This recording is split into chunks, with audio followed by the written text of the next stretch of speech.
la ley de inclusión financiera, cuáles son los objetivos que se trazó, y ver a la luz de esos objetivos cómo fue que empezamos cuáles fueron los instrumentos que la ley previó y cuáles fueron los resultados que hemos estado obteniendo hasta ahora y los desafíos que tenemos de cara al futuro. La idea es tratar de ser lo más ágil posible en la presentación, de forma de dejar un espacio luego para poder intercambiar con ustedes las dudas, los comentarios, las inquietudes que puedan existir. ¿Cuál era la situación en el punto de partida? Bueno, Uruguay presentaba problemas en materia de inclusión financiera, una baja inclusión financiera, en las distintas dimensiones en las cuales uno puede analizar este fenómeno, ¿no? Normalmente, cuando se habla de inclusión financiera, hay tres grandes dimensiones que se consideran. Por un lado, la profundidad financiera, que mide cuán desarrollado está el sistema financiero en un país. Ahí, en la comparación regional, Uruguay no se posicionaba bien. También había una baja cobertura de los servicios financieros, y esto normalmente se mide, por ejemplo, a través de la cantidad de cuentas, la cantidad de tarjetas, la cantidad de cajeros por cada 1000 habitantes, como una medida para poder comparar entre países. Y también en esa comparación Uruguay no resultaba bien posicionado. Pero fundamentalmente los principales problemas estaban en cuanto a la intensidad en el uso de los servicios financieros. Dimensión que es fundamental, porque de nada sirve tener acceso a los servicios financieros si finalmente no se utilizan. Y pongamos, por ejemplo, la situación que teníamos con las tarjetas de débito. Uruguay, cuando miramos la cantidad de tarjetas por habitante, en la comparación regional no estábamos tan mal, pero era un instrumento virtualmente inexistente, porque no se utilizaba, porque la gente ni siquiera sabía que tenía una tarjeta de débito, y lo que pensaba quienes tenían era que el instrumento que disponían era una tarjeta del cajero, con la cual iban al cajero a retirar dinero, pero no una tarjeta que les permitiera además ir y pagar directamente los comercios. Por lo tanto, en toda esta, digamos, en las distintas dimensiones en que podemos analizar el fenómeno, Uruguay no se posicionaba bien, cuando, teniendo en cuenta el desarrollo económico relativo de nuestro país en comparación con la región, los niveles de formalización de la economía que tiene Uruguay, de nuevo en la comparación con la región, uno debiera esperar un nivel de desarrollo de los servicios financieros y de acceso y uso de los servicios financieros más importantes. Por otro lado, estas dificultades no eran homogéneas, tanto cuando lo analizamos a nivel de las empresas o a nivel de las familias, de los hogares, afectando fundamentalmente a los hogares de menores ingresos y a las empresas de menor dimensión económica, las micro y pequeñas empresas fundamentalmente. Y a nivel territorial también, había una situación de mayor, donde los problemas eran mayores en el interior del país y en las zonas periféricas de Montevideo. Por lo tanto, un promedio que en general nos ubicaba mal en términos de inclusión financiera, pero que escondía ese promedio situaciones en las cuales la realidad era bastante peor. Entonces, un primer gran capítulo tiene que ver con estas dificultades, con estos problemas en materia de inclusión financiera, y un segundo gran capítulo en materia del diagnóstico, el punto de partida, tiene que ver con el funcionamiento del sistema de pagos. Nuestro sistema de pagos era un sistema de pagos basado fundamentalmente en el uso del efectivo y de los cheques como medios de pago más comunes, y presentamos un nivel de utilización prácticamente insignificante de otros instrumentos como la tarjeta de débito o las transferencias interbancarias, que en otros países ya no desarrollados, sino los propios países de la región, eran instrumentos que venían teniendo un crecimiento muy grande ya de unos cuantos años antes, con anterioridad. Entonces, esta era la situación. Ahora, ¿por qué en definitiva son temas que nos debieran preocupar, ¿no? Bueno, ¿por qué es importante los temas de inclusión financiera? Básicamente es, primero, debiéramos enmarcarlo en lo que es una agenda de inclusión social y considerar la inclusión financiera como un aspecto más de la inclusión de toda la sociedad y la posibilidad de acceder a un conjunto de servicios financieros que permiten mejorar el funcionamiento, ya sea de las empresas o las condiciones de vida de las personas. Y por lo tanto, poder avanzar en esa dimensión permitía mejorar e igualar la cancha y las posibilidades de acceso de toda la población a estos servicios. Y en cuanto al sistema de pagos también, normalmente hay una discusión cuando se discute la utilización de medios electrónicos versus el efectivo, ¿no? ¿Por qué? Porque el uso, quien tiene un comercio sabe que por aceptar el pago con medios electrónicos, eso le significa un costo al comercio, los aranceles, ¿no? Que muchas veces se han hablado. Y se compara y dice, bueno, en definitiva, cuando uso el efectivo no tengo ningún costo y los medios electrónicos, por lo tanto, son aparentemente instrumentos más costosos que el efectivo. Y en realidad eso esconde por detrás una realidad, y es que el manejo, el uso y el manejo del efectivo es extremadamente costoso. La única diferencia es que es un costo implícito, un costo que no lo paga nadie. Porque en definitiva cada uno de nosotros cuando va a hacer una transacción, por pagar en efectivo no le sale nada, y el que lo recibe tampoco. Pero la economía en su conjunto, desde la impresión de del dinero hasta el traslado físico del dinero, se incurren en costos que alguien nos termina pagando, porque no hay ninguna fiesta gratis, y por lo tanto, todo lo que significa un costo para el funcionamiento de la economía termina redundando en ineficiencias para toda la economía y por lo tanto para toda la sociedad, que si existen mecanismos alternativos más eficientes, permiten precisamente ganar en eficiencia y por lo tanto en bienestar social. Esa es un poco la lógica de por qué entendíamos conveniente e importante avanzar no solo en los temas de inclusión financiera, sino también en la transformación del sistema de pagos, hacia un sistema de pagos más eficiente, más moderno, más seguro.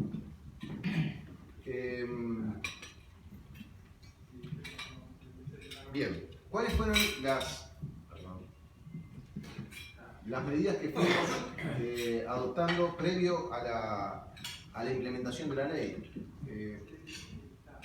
Fundamentalmente están resumidos en estos 4 puntos que están planteados aquí en la presentación.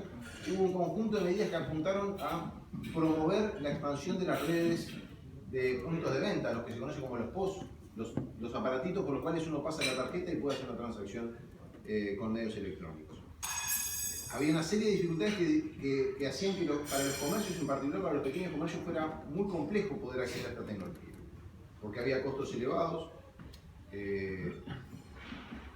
porque muchas veces el plazo en el cual se le pagaba a los comercios era largo, y todo eso significaba dificultades en particular para los pequeños comercios que tenían menores capacidad de negociación con los administradores de red.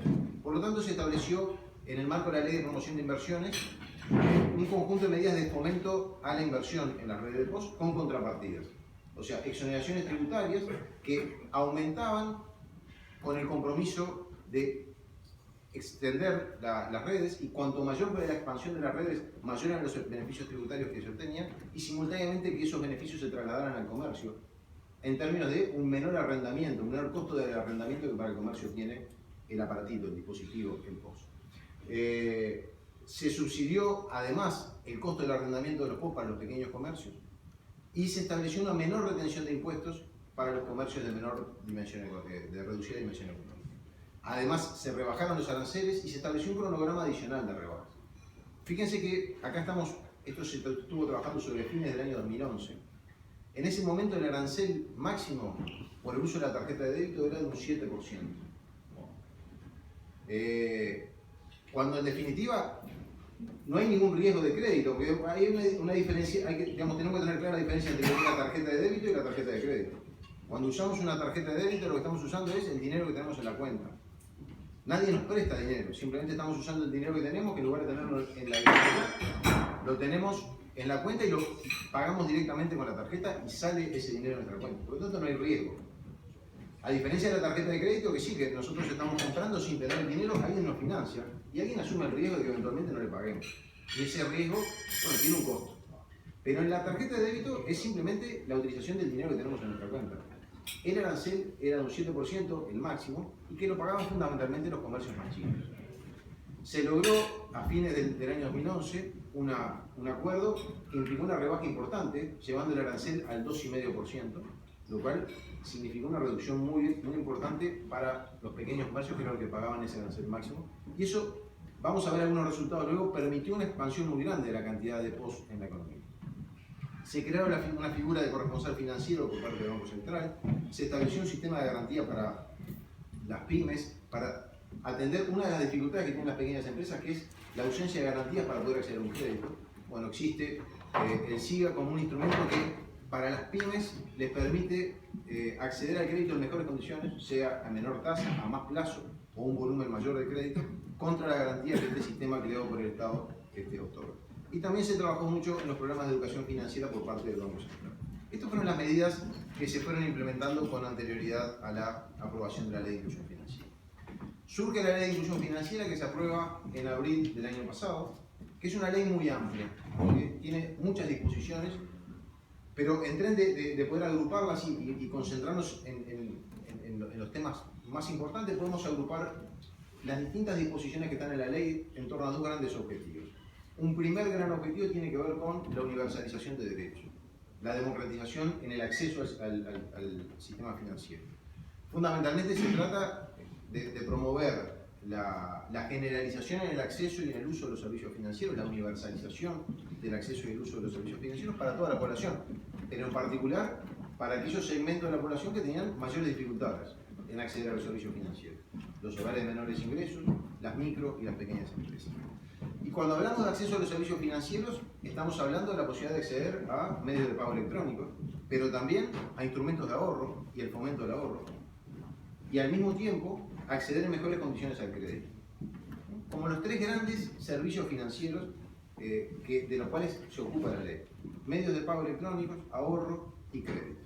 Y el crédito no con el objetivo de promover el endeudamiento de las familias, sino de mejorar las condiciones de acceso al crédito. Porque hay una realidad hoy que prácticamente todas las familias uruguayas tienen posibilidades de acceder a un crédito. Muchas veces terminan accediendo a un crédito en mercados informales y en condiciones muy malas desde el punto de vista de la tasa de interés, generándose un círculo perverso y vicioso en el cual la propia carga de los intereses cada vez va generando mayores dificultades y comprometiendo muchas veces las propias finanzas de los hogares de menores recursos. Por lo tanto, no se trata de promover el endeudamiento al cual hoy ya acceden las familias, sino generar instrumentos que permitan acceder al crédito en mejores condiciones, tanto para las familias como para las empresas, pero en este tema un foco importante en materia de las empresas. Todo esto, si además de permitir el acceso, nos interesa promover el uso efectivo de estos servicios, necesita, digamos, como contrapartida, reducir los costos en el acceso y en el uso y extender la cobertura de los servicios para que pueda haber efectivamente utilización de los mismos. Y de nuevo los temas de educación financiera y protección de los derechos de los usuarios de los servicios financieros como dos elementos fundamentales, sobre todo cuando estamos incorporando al sistema financiero a colectivos que hasta ahora no interactuaban con el sistema, no accedían, no conocían los servicios financieros y por lo tanto es fundamental una adecuada educación y tener mecanismos de protección para evitar abusos o situaciones no deseadas en el acceso y en el uso de estos servicios. Este era un primer gran objetivo. Vamos a ver luego algunos instrumentos que se fueron utilizando para avanzar en ello.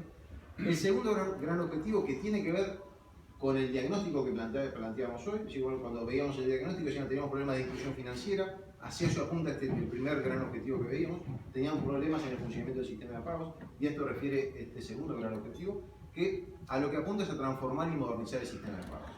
Y aquí hay un conjunto de aspectos que se intenta promover. En primer lugar, fomentar mayores niveles de competencia, teniendo en cuenta que nuestro sistema financiero, en particular nuestro sistema bancario, es un sistema bancario pequeño, con pocos actores y que se ha ido concentrando. Hace unos años teníamos 20, 22 bancos, hoy tenemos 10 bancos y en un proceso que seguramente en los próximos años siga reduciéndose. Ya no nos queda mucho por reducir, pero seguramente tengamos fusiones como la que estamos viendo ahora entre el Discount y el Scotia, es decir, un proceso en el cual la cantidad de instituciones bancarias que operan en la plaza son pocas, producto de la escala que tenemos como país en el mercado laboral. Pero para eso era importante generar otros actores, y ahí que surge la figura de los emisores de dinero electrónico, que son agentes no bancarios, que se les da la posibilidad de participar brindando servicios de pago. No intermedian, o sea, no captan ahorro, no otorgan crédito, pero sí brindan uno de los tres servicios financieros básicos que comentamos, que es los servicios de pago. Y eso genera competencia a los bancos para de alguna manera eso, digamos, que redunde en mejores servicios. Teníamos un conjunto de situaciones en las cuales había fallas competitivas, problemas de competencia en el funcionamiento del ecosistema. Y pongamos, por ejemplo, dos situaciones. Una la que tiene que ver con las transferencias interbancarias y otra el funcionamiento de las tarjetas de débito y las redes de depósito. En las transferencias interbancarias, hasta hace unos meses, muchas veces entre las instituciones bancarias no se dialogaba entre sí. O sea, no era posible realizar una transferencia de un banco a otro, no porque la tecnología no lo permitiera, sino porque directamente por razones comerciales el banco no ofrecía ese servicio. Y cuando nos permitían hacer una transferencia, los costos de realizarla entre bancos era prohibitivo. Y transferir de un banco a otro, cuando lo podíamos hacer, podía llegar a tener un costo de $60 para transferencias de hasta $10.000, más o menos. Ese era el tarifario que muchas veces existe. Paradoja, quien podía acceder a una cuenta corriente y podía liberar un cheque, podía hacer esa misma transacción, o sea, transferir dinero de una cuenta en un banco a otra cuenta en otro banco, depositando un cheque, asumiendo el costo que tiene emitir un cheque, menos de $1. Cuando para el sistema procesar una operación basada en un cheque es mucho más costosa que una transferencia interbancaria, porque precisamente el cheque es un instrumento físico que requiere un montón de etapas y de trabajo humano. Sin embargo, hacer una transferencia vía un cheque costaba menos de $1, una transferencia interbancaria a veces no se podía hacer, otras veces podía salir $60. Eso es un ejemplo de una falla en el mercado, un problema que hacía que nuestro sistema de pago funcionara de manera ineficiente. Terminábamos recurriendo, por ejemplo, a redes de pago, cuando cualquiera de nosotros tenía que hacer una transferencia, girar dinero a otra persona en otro departamento, por ejemplo, ir a una red y asumir un costo que no era nada menor para poder hacer eso aquí. Otro ejemplo es el funcionamiento de las tarjetas y las redes de POS. Y acá hay temas de abuso de posición dominante. Digamos, son temas que a veces son complejos y tal vez muchos de ustedes no están familiarizados, pero digamos, tratemos de hacerlo lo más simple posible. Tenemos 3-4 tarjetas que son las dominantes en el mercado. Visa, Master, Oca, son las 3 principales, luego hay alguna más chica, pero esas 3 son las principales, que al mismo tiempo eran los dueños de una red de POS, que era la red de POS principal. O sea, los POS que están en casi todos los comercios, los propietarios eran las tarjetas principales del mercado. ¿Qué decisión, cuál era la política que tenían estos agentes en el mercado? Es decir, bueno, por estos POS solo pueden pasar mis tarjetas. Y por lo tanto, estábamos limitando la competencia porque cualquier tarjeta chica que quisiera de alguna manera crecer se veía muy limitada porque el valor de la tarjeta es que se puede usar. Y si en el POS que está en el comercio no puedo usar mi tarjeta, directamente ahí hay una clara práctica anticompetitiva que no permite que el mercado se desarrolle. Y por otro lado, las tarjetas decían, bueno, mis tarjetas solo pasan por mi red de POS y no pasan por otra, lo cual también limitaba la posibilidad de desarrollar estas redes alternativas a la red principal. ¿Por qué? Porque el valor de una red es que pueden pasar las tarjetas. Y si las tarjetas principales deciden no pasar por esa red, no había posibilidad de que surgiera mayores niveles de competencia. Y esto hacía que nuestro sistema de pago fuera más ineficiente. Esos eran los problemas que se intentó, por lo tanto, corregir, limitar estas prácticas no competitivas, crear un nuevo actor no bancario y avanzar en transparencia y en la defensa de los derechos de los usuarios de los servicios financieros para que todo nuestro sistema fuera más eficiente. Y por otro lado, se promovió el uso de los medios electrónicos en sustitución del efectivo.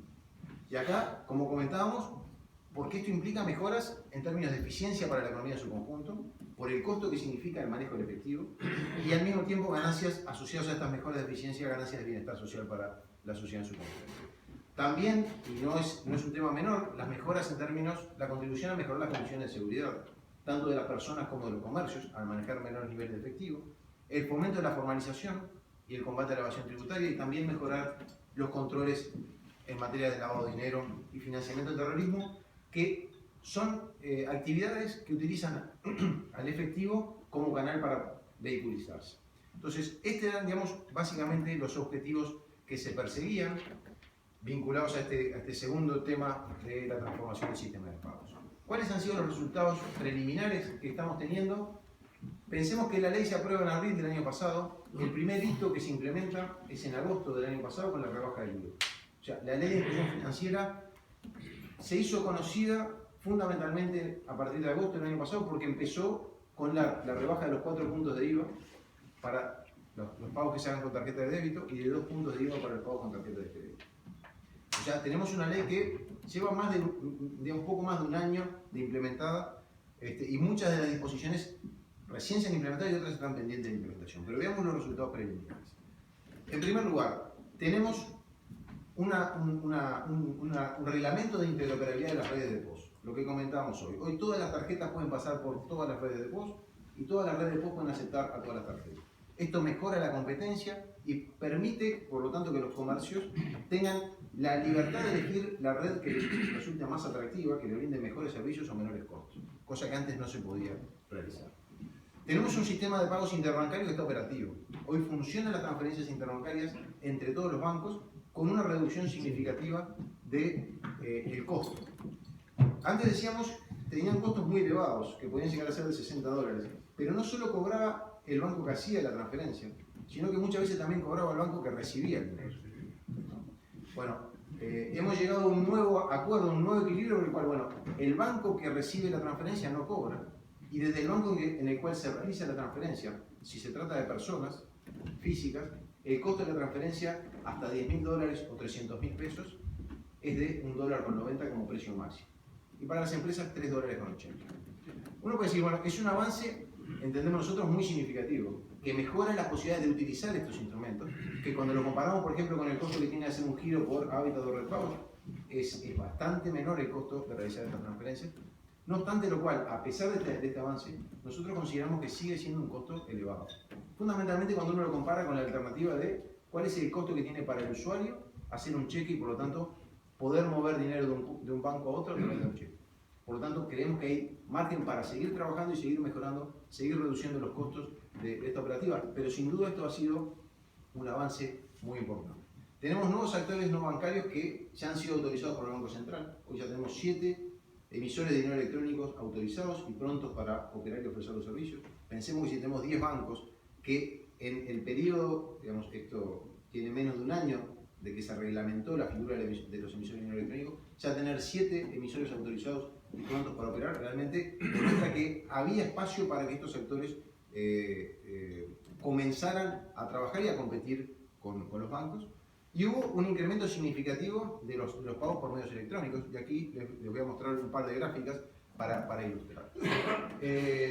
Lo que vemos aquí es la cantidad de transacciones con tarjetas de débito, la cantidad de operaciones, que son las líneas verdes, verticales, y la línea continua, azul, es el monto de las operadas con tarjetas de débito.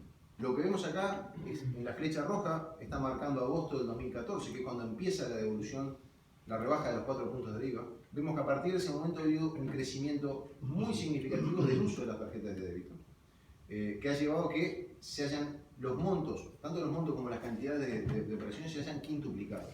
Más que quintuplicado, se multiplicaron por más de 5 respecto a la situación que teníamos antes de agosto del 2014.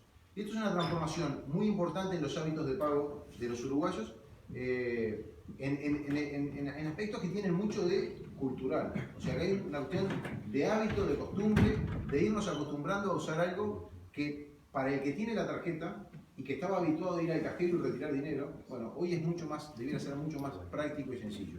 No ir al cajero, no andar con dinero encima y pagar directamente con la tarjeta en el comercio, además de beneficiarse de la rebaja de IVA. Cuando nos vamos acostumbrando a esta nueva operativa, bueno, digamos, se va procesando ese cambio cultural que a pesar de que, por ejemplo, hoy ya no tenemos una rebaja de 4 puntos, sino de 3 puntos, estas transformaciones se consolidan porque, en definitiva, van operando esos cambios culturales.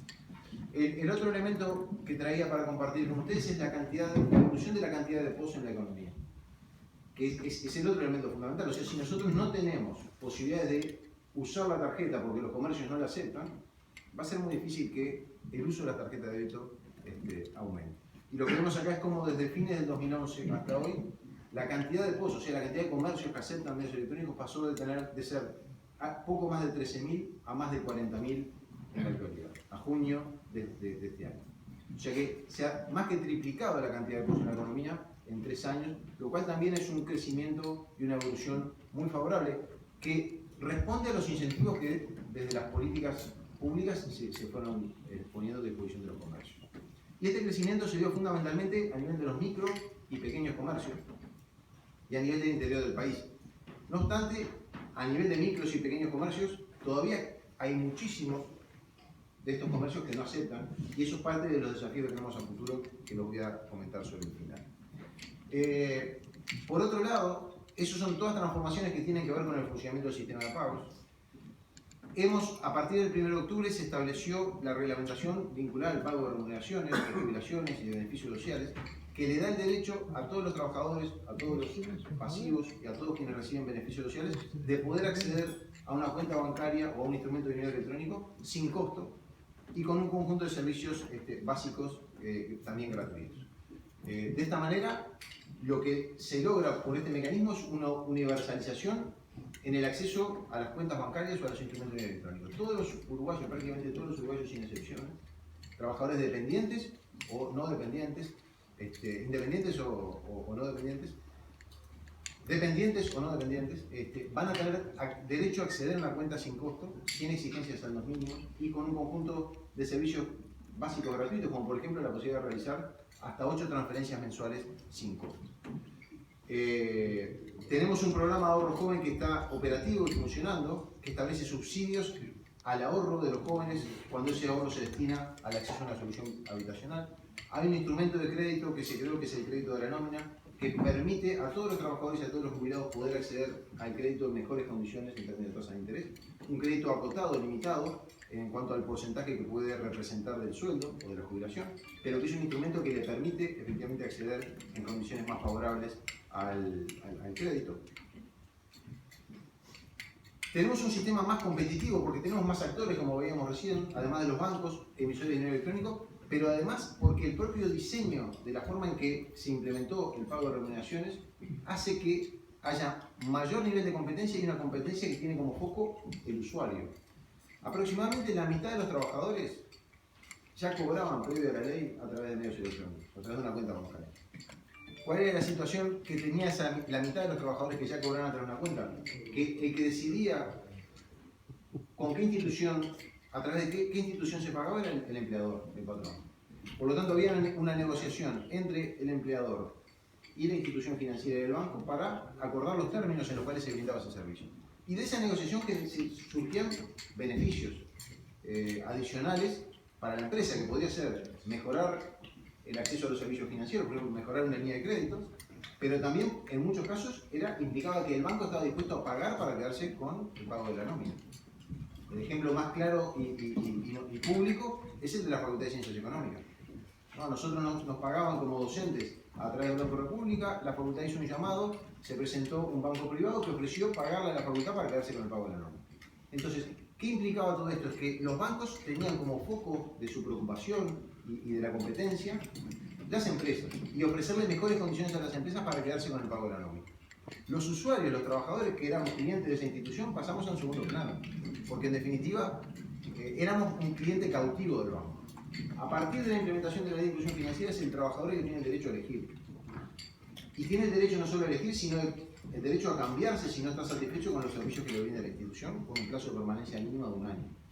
Y esto transforma la lógica de funcionamiento del sistema, la lógica más micro de funcionamiento del sistema financiero. ¿Por qué? Porque en la medida que somos los usuarios los que elegimos la institución, bueno, ahora la preocupación de las instituciones pasa por los servicios que nos ofrecen, por la cantidad de servicios que nos ofrecen, por la calidad de los servicios, por el costo de acceso a los servicios. Y eso redunda en mejoras del funcionamiento del sistema y mejoras para los usuarios en general. Por lo tanto, más competencia focalizada en los usuarios, por más instituciones y por los cambios en el diseño que comentábamos recién. También tenemos nuevos productos impulsados por actores privados que muchas veces se han adelantado a la propia implementación de la ley en una actitud proactiva que ha contribuido también a mejorar el funcionamiento del sistema. ¿Cuál es el balance general que nosotros realizamos? Bueno, para nosotros hay un conjunto de señales positivas hacia una mayor inclusión financiera y hacia una transformación del sistema de pagos que nos lleva a hacer una evaluación muy favorable de este proceso de implementación que tiene muy poco tiempo pero que ya ha logrado resultados importantes. La ley surge ante la disconformidad con el funcionamiento del sistema y por lo tanto a lo que apunta es a sacudir el statu quo, a modificar la forma en que funciona el sistema financiero. Y eso genera ruidos, ¿no? Genera desafíos y genera oportunidades para los actores que participan en el sistema. ¿Cómo tratamos de implementar esta política? Bueno, fundamentalmente combinando 3 aspectos fundamentales. Por un lado, la promoción de la competencia que comentábamos hoy. Por otro lado, los incentivos tributarios, y comentamos varios, desde la rebaja del IVA hasta los beneficios y subsidios a los comercios para poder acceder a los medios electrónicos, y la regulación, estableciendo determinados mecanismos que necesariamente deben realizarse de la forma que prevé la ley y la reglamentación. Entonces, combinando competencia, incentivos y regulación, hemos logrado una transformación importante del sistema de pagos hacia un sistema de pagos más moderno, más eficiente, más transparente, más seguro, en muy poco tiempo. Y cuando nosotros nos han invitado a presentar esta situación en nuestra experiencia en otros países, ha sorprendido precisamente la velocidad a la cual se han procesado estos cambios y cambiando, como comentamos hoy, el foco de la competencia hacia los usuarios. El cambio en la implementación de la forma del pago de remuneraciones que rige a partir del 1 de octubre pasado es muy reciente y por lo tanto entendemos que va a ser un segundo impulso que va a tener la ley de inclusión financiera avanzando en la democratización del acceso al sistema financiero. Y para terminar, para continuar avanzando hacia una mayor inclusión financiera, hay 2 o 3 aspectos que nos parecen fundamentales. En primer lugar, avanzar en los temas de educación financiera. En segundo lugar, seguir profundizando en la defensa de los derechos de los usuarios de los servicios financieros. Y en tercer lugar, continuar facilitando y promoviendo el acceso, sobre todo de los micro y pequeños comercios, al uso de los medios electrónicos. Y como ustedes, seguramente escucharon, el martes pasado, desde el Ministerio, conjuntamente con el Banco Central, con el Banco República, con los bancos privados y con el Ministerio del Interior, se anunciaron una serie de iniciativas que tienen como foco fundamentalmente promover el acceso, sobre todo de los micro y pequeños comercios, a esta tecnología, porque todo esto en última instancia se basa en aprovechar la tecnología de la información, las oportunidades que la tecnología le brinda al comercio para mejorar los servicios y para dignificar, con una preocupación central de la política pública. Así es que todo este proceso que naturalmente se iba a dar, en ausencia de inclusión financiera, todo esto se iba a dar solamente a una velocidad mucho más lenta, y lo que la ley hizo fue acelerar estos procesos, se den sin que quede gente por el camino, sin que queden, en este caso, comercios excluidos, en particular los micro y pequeños comercios, que eran los que, en ausencia de políticas públicas que favorecieran su acceso a esta tecnología, hubieran quedado al margen, y eso hubiera sido también un nuevo elemento de inequidad en el funcionamiento del sistema. Bueno, yo dejo por aquí, en la página web de inclusionfinanciera.ui tienen más información, tienen toda la normativa, tienen una sección de preguntas frecuentes, con las respuestas correspondientes, y también la posibilidad de contactarse directamente por mail con nosotros, planteándonos dudas, inquietudes, discrepancias, y tener un canal también de comunicación de toda la sociedad con el Ministerio. Y bueno, y dejamos el espacio que tengamos para el intercambio con todos ustedes ahora. Sí, bueno, gracias Martín.